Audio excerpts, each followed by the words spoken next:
Mpenzi mtazamaji wa Bongo One Media, karibu tena katika YouTube channel yetu, tukizidi kukujuza taarifa na habari mbalimbali ambazo zinajiri ndani lakini pia nje Tanzania. Moja ya taarifa kubwa zaidi naweza kusema kwamba ni taarifa za usajili ndani ya klabu ya wekundu wa Msimbazi Simba. Tunafahamu kwamba klabu ya Simba Sports Club ni moja ya klabu ambazo hadi sasa bado hazijafanya makubwa zaidi katika kipindi hiki cha dirisha dogo la usajili katika msimu wa 2025-2026.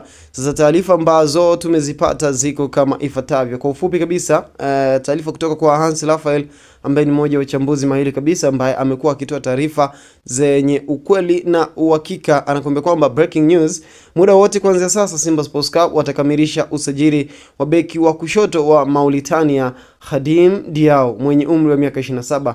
Simba wamefanya maongezi ya kina na kambi ya Diao.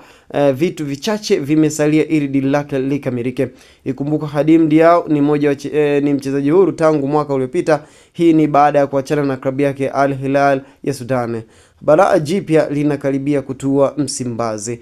Yes, hiyo ndio moja ya taarifa kubwa zaidi ambayo tunakujuza hivi sasa kuhusiana na swala la beki wa kushoto wa Mauritania Khadim Diao, ambaye pia alikuwa akicheza timu ya klabu ya Al Hilal ya Sudan, ambayo hadi sasa bado imekita kambi yake katika ardhi ya Mauritania ikicheza ligi ya huko. Unazungumziaje usajili huu? Unaweza kushare katika upande comment section. Tukutane wakati ujao, panapo majaliwa. Asante.